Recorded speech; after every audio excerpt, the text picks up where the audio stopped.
선을 되푸는 것이 늘 좋은 결과를 가져오는 것은 아니다. 이 말이 여러분께 어떻게 들리시나요? 불교에서는 무조건적인 선행이 반드시 복이 되는 것은 아니다라고 가르칩니다. 중요한 것은 지혜로운 되풀이입니다. 우리는 살아오면서 많은 것을 되풀며 살아왔습니다. 자식에게 모든 것을 주었고 손주를 위해 희생했고 때로는 친척과 친구, 이웃을 위해서도 기꺼이 손을 내밀었습니다. 하지만 70세 이후에는 무조건적인 되풀이 오히려 화가 될 수도 있다는 것을 아시나요? 이제는 우리가 되푸는 것이 정말 의미 있는 것인지, 그리고 그것이 나와 주변 사람들에게 긍정적인 영향을 미치는지 다시 생각해 봐야 합니다. 오늘 저는 여러분과 함께 나이가 들수록 꼭 지켜야 할 것들, 그리고 높여야 할 것들에 대해 이야기하려 합니다. 이것은 단순한 인생 조언이 아니라 불교의 가르침과 삶의 지혜를 바탕으로 한 노후의 행복을 위한 실천법입니다. 이 이야기를 끝까지 함께 해주세요. 마음에 와닿는 부분이 있다면 댓글로 여러분의 경험을 나눠주세요.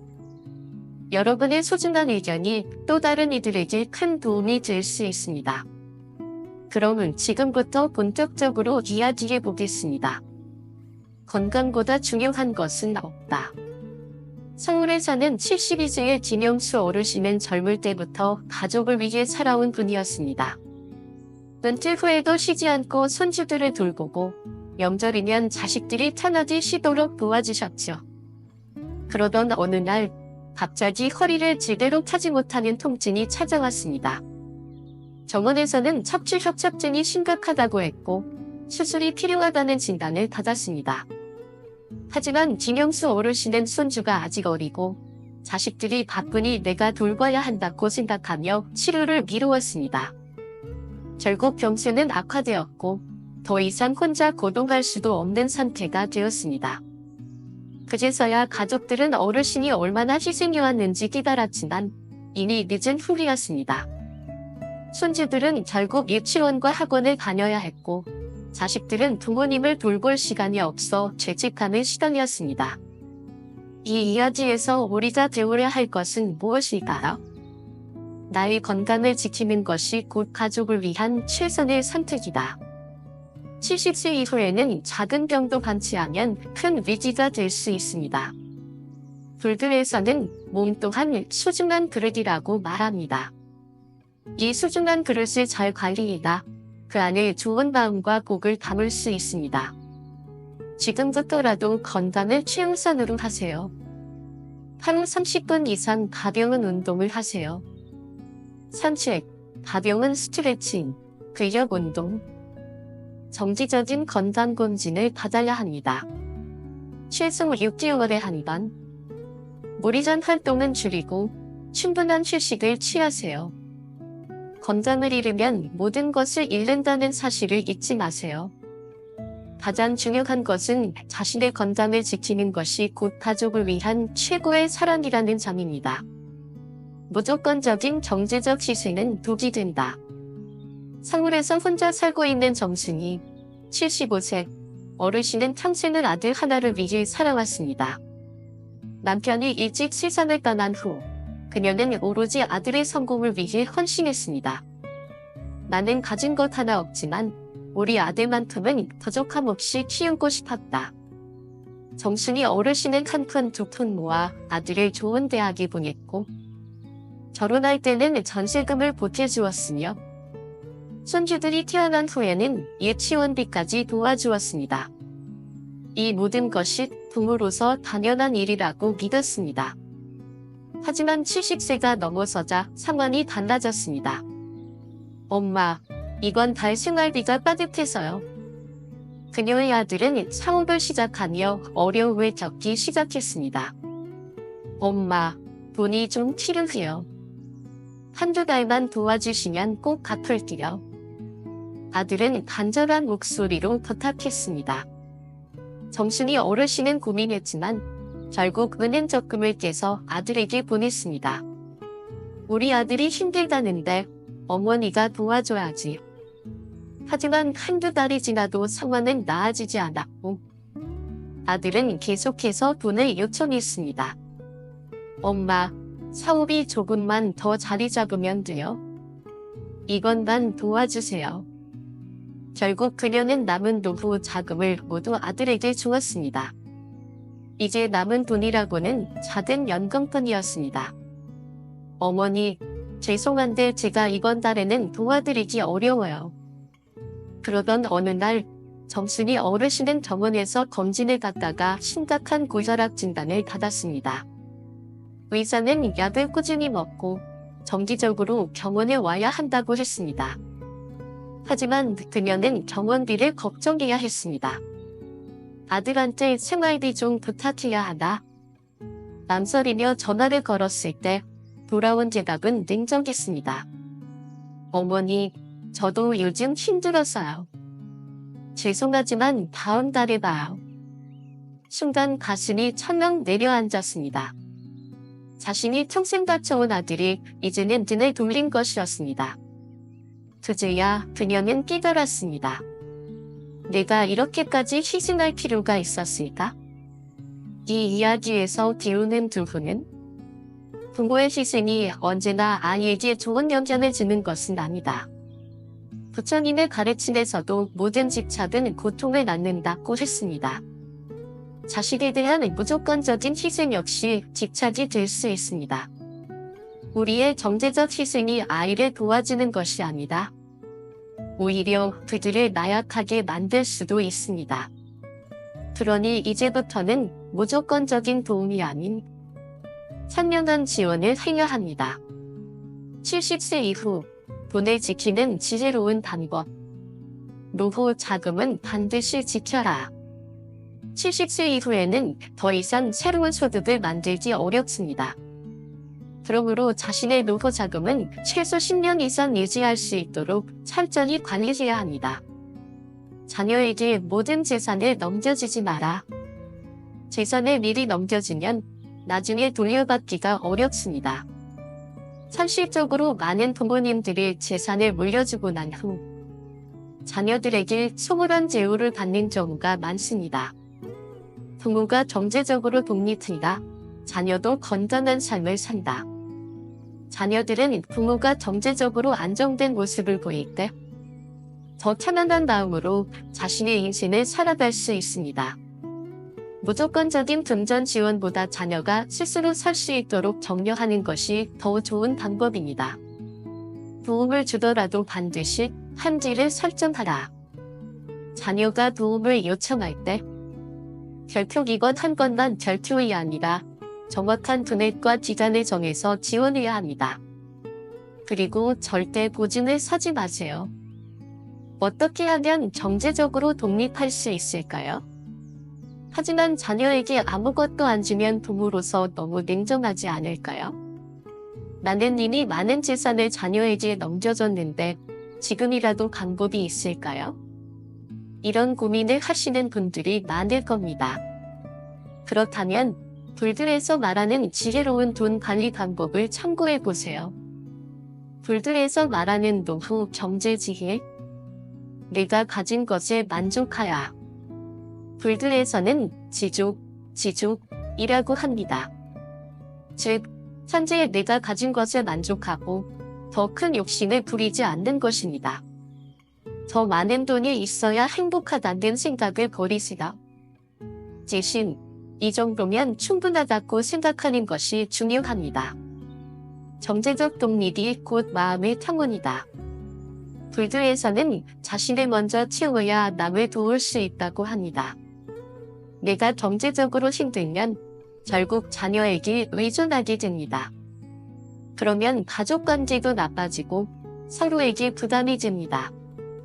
그러니 내가 안정된 상태에서 도움을 주는 것이 진정한 뒷푼입니다. 돈은 흐르는 물과 같다. 부처님은 돈은 물과 같다. 잘못된 방향으로 흐르면 결국 모든 것을 휩쓸어 간다고 하셨습니다. 돈을 어떻게 쓰느냐에 따라 우리의 삶이 달라집니다. 그러니 자녀에게 주더라도 정말 필요할 때 정말 가치 있는 곳에 써야 합니다. 마무리하며 나는 부모니까 자식에게 모든 걸 줘야 한다. 이제는 이런 생각을 바꿔야 할 때입니다. 노후 자금은 철저히 지켜야 합니다. 자녀에게 모든 것을 넘겨주지 마세요. 현명한 경제적 독립이 가족을 위한 최선의 선택입니다. 거절하지 못하는 선택이 당신의 행복을 앗아간다. 며느리가 손주를 잠깐만 봐달라고 하네. 내가 도와줘야겠지.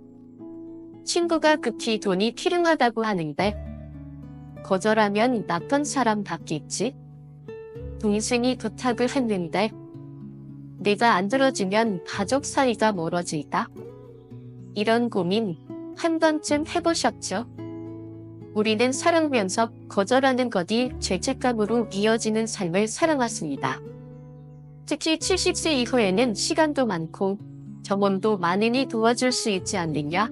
는 요청이 더 많아집니다. 하지만 모든 부탁을 받아주는 것이 과연 좋은 일일까요? 불교에서는 자기를 베푸는 것이 중요하지만 자비가 지나쳐 자신을 희생하는 순간 그것은 더 이상 선행이 아니다라고 말합니다. 오늘 이야기할 주제는 바로 거절하는 용기입니다. 거절하지 못하는 습관이 어떻게 우리의 행복을 앗아가는지, 그리고 불들의 가르침을 바탕으로 현명하게 거절하는 방법을 알려드리겠습니다. 순자씨, 이번에도 부탁 좀 들어줄 수 있죠? 박순자, 73세, 어르신은 동네에서 인정 많은 사람으로 유명했습니다. 기웃이 어려울 때마다 도와주고 친구들 부탁도 잘 들어주고 손주들도 하루 종일 돌봐주며 자식들이 편하게 살 수 있도록 최선을 다했습니다. 처음에는 이런 삶이 나쁘지 않았습니다. 나는 그래도 도움을 줄 수 있는 사람이다. 필요로 하는 사람이 있다는 게 기쁘지. 그런데 시간이 흐를수록 문제가 생기기 시작했습니다. 친구들은 작은 부탁을 시작으로 점점 더 많은 걸 요구했습니다. 손주는 돌보는 게 당연한 일이 되었습니다. 며느리는 아무렇지도 않게 주말마다 아이를 맡겼습니다. 친척들은 돈을 빌려달라는 부탁을 하기 시작했습니다. 어느 날 그녀는 이렇게 생각했습니다. 나는 왜 이렇게 항상 남의 일만 하고 있을까? 정작 내 인생은 어디에 있는 걸까? 그날 순자 어르신은 오랫동안 가고 싶었던 그림 도시를 찾아갔습니다. 그런데 친구가 전화했습니다. 순자씨, 오늘 내가 급한 일이 생겼는데 대신 마트 좀 가줄 수 있어? 그녀는 차마 거절하지 못했습니다. 그렇게 몇 년이 지나도록 그녀는 한 번도 자신을 위한 시간을 쓰지 못했습니다. 이 이야기에서 배우는 두 분은 거절하지 못하면 결국 나의 인생을 잃는다. 불교에서는 자신을 희생하며 남을 돕는 것이 진정한 선행이 아니다라고 말합니다. 거절하지 못하는 것이 선한 마음에서 비롯된다고 생각할 수도 있지만 사실 그것은 자신을 돌보지 않는 삶이 될 수도 있습니다. 거절할 줄 알아야 진정한 자비를 실천할 수 있다. 나를 돌보지 않으면 결국 남도 제대로 도울 수 없다. 나를 위한 시간은 죄책감을 가질 필요가 없는 소중한 시간이다. 70세 이후 지혜롭게 거절하는 방법. 거절을 죄책감으로 여기지 마라. 거절을 하면 왠지 미안한 마음이 들죠. 하지만 거절하는 것이 상대방과의 관계를 망치는 것이 아닙니다. 오히려 제대로 된 관계는 서로를 존중할 때 더 단단해집니다. 거절할 때는 성관계 방법을 사용하라. 거절하는 것이 어렵다면 이렇게 거절해보세요. 상대방의 입장을 먼저 이해한다. 내가 힘든 상황인 거 나도 잘 알아. 간단한 이유를 설명한다. 그런데 나도 요즘 건강이 좋지 않아서 도와주기가 어려워. 제안을 제시한다. 다른 방법을 같이 찾아보면 어떨까? 이렇게 말하면 상대방도 덜 서운해하고 나도 불편하지 않게 거절할 수 있습니다. 뭐라고 말하는 연습을 하라. 처음에는 어렵지만 습관이 되면 더 편안한 삶을 살 수 있습니다. 오늘은 힘들 것 같아요. 미안하지만 이번엔 도와주기 어려울 것 같아요. 내가 건강이 안 좋아서 다음에 도와주기다. 이제는 다른 사람을 먼저 생각하는 것이 아니라 나 자신을 먼저 돌봐야 할 때입니다. 불교에서 말하는 지혜로운 거절. 불교에서는 자비를 강조하지만 그 자비가 스스로를 희생하는 것이어서는 안 된다고 합니다. 나를 지키는 것이야말로 진정한 자비이다. 부처님은 자신을 보호하는 것이야말로 남을 보호하는 지혜이라고 하셨습니다. 내가 건강하고 행복해야 남을 도울 힘이 생깁니다. 베풀매는 한계가 있어야 한다. 베풀이 무한정 지속되면 상대방이 그것을 당연하게 여길 위험이 있습니다. 적절한 선을 긋는 것이 필요합니다. 모든 부탁을 다 들어줄 필요는 없다. 불교에서는 불필요한 집착을 거려야 마음이 편안해진다고 합니다. 착한 사람이라는 이미지를 지키기 위해 무조건적인 희생을 하면 결국 나의 삶이 사라집니다. 마무리하며 거절하는 것이 나쁜 것이 아니다. 이제는 스스로를 지키는 삶을 살아야 합니다. 모든 부탁을 받아들이지 마세요. 거절할 줄 알아야 행복할 수 있습니다. 뭐라고 말하는 연습을 하시오. 관계보다 중요한 것은 없다. 나이 들수록 외롭다는 생각이 든다. 친구도 점점 줄어들고 가족들도 바쁘다 보니 만날 사람이 없다. 자식들에게 의지하고 싶은데 연락이 점점 뜸해진다. 여러분도 이런 생각을 해보신 적이 있나요? 70세 이후에는 사람들과의 관계가 점점 변해갑니다. 친구들은 각자 삶이 바빠지고 가족들은 더 이상 예전처럼 가까이 있지 않습니다. 손주들이 자라면서 더 이상 할아버지, 할머니 품을 찾지 않고 자식들도 직장과 가정을 꾸리며 부모를 찾는 시간이 줄어듭니다. 이럴 때 우리는 외롭다고 느낄 수 있습니다. 그러나 불교에서는 외로움은 마음에서 비롯된다고 합니다. 즉, 우리가 어떻게 마음을 먹느냐에 따라 외로움은 괴로움이 될 수도 있고 새로운 기회가 될 수도 있습니다. 오늘은 노년의 관계를 건강하게 유지하는 방법에 대해 이야기해 보려고 합니다. 어떻게 하면 친구, 가족, 이웃들과 좋은 관계를 유지할 수 있을까요? 또 관계가 멀어졌다면 어떻게 다시 회복할 수 있을까요? 엄마, 요즘 좀 바빠서요. 70세의 이정숙 어르신은 남편을 먼저 떠나보낸 후 자식들이 전부였던 삶을 살아왔습니다. 매일 아침 일어나면 자식들에게 전화를 걸어 안부를 물었고 주말이면 함께 밥을 먹자고 했습니다. 하지만 시간이 지나면서 자식들의 반응이 변하기 시작했습니다. 엄마, 요즘 회사 일이 너무 많아요. 다음에 연락할게요. 죄송한데 이건지는 일정이 있어서 못 갈 것 같아요. 처음에는 자식들이 바쁘다는 걸 이해했습니다. 하지만 그런 날이 반복되자 그녀는 점점 혼자 남겨진 기분이 들었습니다. 그러던 어느 날 친한 친구에게 전화를 걸었습니다. 요즘 너무 심심해서 죽겠어. 자식들도 바빠서 나를 찾지도 않대. 그러자 친구는 이렇게 말했습니다. 그럼 우리라도 자주 만나자. 내가 먼저 연락해. 그녀는 친구와 함께 동네 문화센터에 등록했고 오랫동안 잊고 있던 한국화, 중국화, 수업을 듣기 시작했습니다. 그곳에서 새로운 친구들도 사귀었고 자식들만 바라보던 그녀의 세상에 새로운 관계들이 피어났다는 것을 깨달았습니다. 이 이야기에서 배우는 두 분은 관계를 잃었다고 생각하지 마라. 새로운 관계를 만들면 된다. 불교에서는 세상은 무삼, 모든 것은 전한다고 가르칩니다. 즉, 관계도 전하는 것이 당연하다는 뜻입니다. 자식들과 예전처럼 가까이 지낼 수 없더라도 새로운 친구들과 인연을 맺으면 됩니다. 손주들이 더 이상 나를 찾지 않더라도 지역사회에서 의미 있는 활동을 하며 소속감을 찾을 수 있습니다. 새로운 관계를 만들어라. 내가 먼저 연락하라. 기존 관계에 집착하지 마라. 70세 이후 관계를 지키는 지혜로운 방법. 자식들에게 기대지 마라.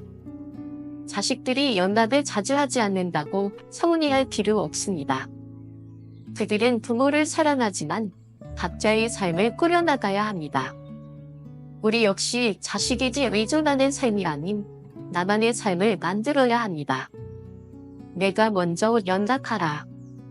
70세 이후에는 받기만 하는 관계가 아니라 지도하는 관계가 되어야 합니다.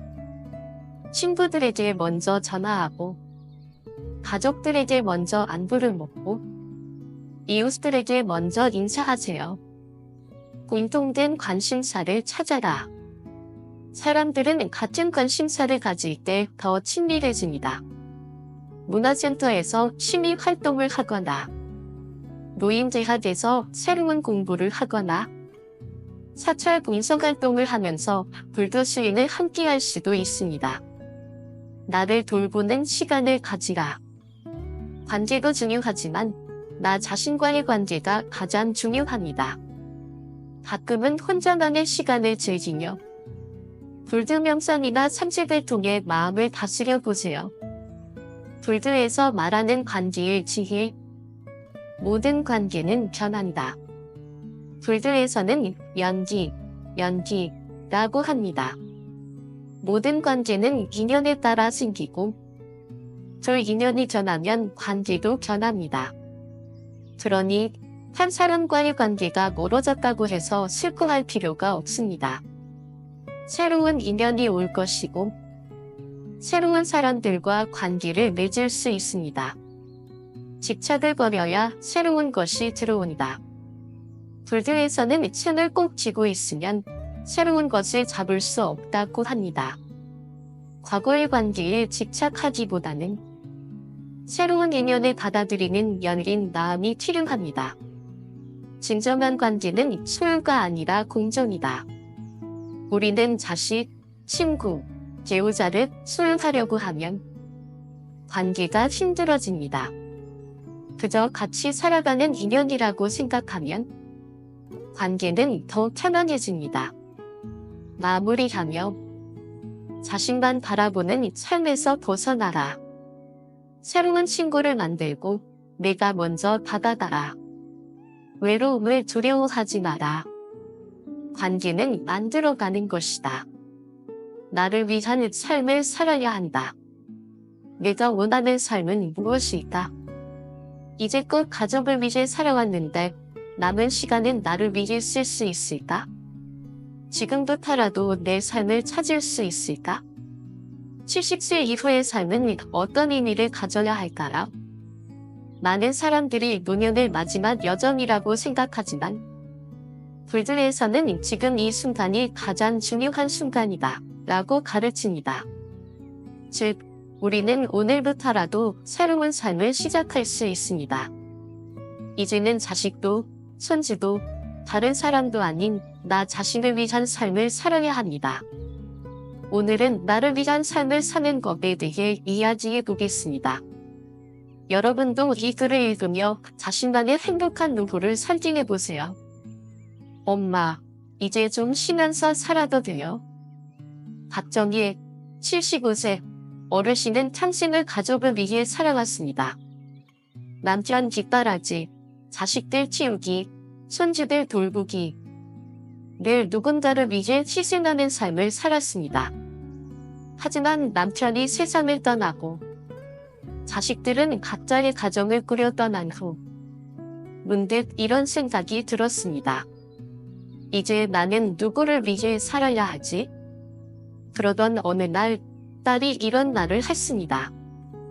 엄마, 이제 좀 쉬면서 살아도 돼요? 순간 가슴이 먹먹해졌습니다. 평생 남을 위해 살아왔는가? 정작 나를 위해 사는 법을 모르는 자신을 발견했습니다. 이 이야기에서 배우는 두부는 나를 위한 삶은 선택이 아니라 필수다. 불교에서는 나를 사랑하는 것이 곧 남을 사랑하는 것이다 라고 가르칩니다. 즉, 내가 행복해야 주변 사람들도 행복해집니다. 하지만 우리는 평생 남을 위해 살아오면서 나를 위한 삶을 잊고 살았습니다. 이제부터라도 나 자신을 중심에 두는 연습이 필요합니다. 이제부터는 남이 아니라 나를 위해 살아라. 나의 행복을 우선순위에 두어라. 새로운 취미와 목표를 찾아라. 70세 이후 나를 위한 삶을 사는 방법. 내가 하고 싶은 것을 찾아라. 지금까지 가족을 위해 살아왔다면 이제는 내가 하고 싶은 것을 찾아야 합니다. 예전에 배우고 싶었던 악기를 배워보세요. 여행을 떠나 새로운 곳을 점검해보세요. 노인대학에서 새로운 공부를 시작해보세요. 혼자 있는 시간을 즐겨라. 사람들은 나이가 들수록 혼자 있는 시간을 두려워합니다. 하지만 불교에서는 고요함 속에서 참된 나를 찾을 수 있다고 합니다. 아침에 차 한 잔을 마시며 조용한 시간을 가져보세요. 하루 10분씩 명상을 하며 내면을 들여다보세요. 사찰에 가서 템플스테이를 하며 자연 속에서 나를 돌아보세요. 새로운 목표를 설정하여. 인생은 끝이 아니라 새로운 시작입니다. 나만의 목표를 설정하고 그것을 위해 하루하루 의미 있게 살아보세요. 건강을 위해 매일 30분씩 걷기, 책을 읽고 글을 써서 나의 이야기를 기록하기, 새로운 사람들을 만나고 성역활동에 참여하기, 불교에서 말하는 나를 위한 삶. 행복은 멀리 있는 것이 아니다. 불교에서는 지금 이 순간이 가장 소중하다고 합니다. 행복은 언젠가 찾아오는 것이 아니라 지금 이 순간 만들어가는 것입니다. 비워야 채울 수 있다. 불필요한 걱정과 집착을 버려야 새로운 행복이 찾아옵니다. 나는 혼자야. 절표라고 생각하지 말고 이제부터 나만의 시간을 가질 수 있어. 절표라고 생각해보세요. 내가 행복해야 남도 행복하다. 부처님은 이렇게 말씀하셨습니다. 스스로를 사랑하는 사람이 세상을 더 넓게 사랑할 수 있다. 즉, 나를 위한 삶이야말로 진정한 깨달음의 시작입니다. 마무리하며 이제는 나를 위한 삶을 살 때다. 행복은 지금 이 순간에 있다. 새로운 목표와 꿈을 가져라. 여러분은 지금 어떤 삶을 살고 계신가요? 여러분의 경험을 댓글로 나눠주세요. 나를 위한 삶을 살기 위해 시작한 일인가요? 앞으로 어떤 삶을 살고 싶으신가요? 여러분의 행복한 노후를 응원합니다.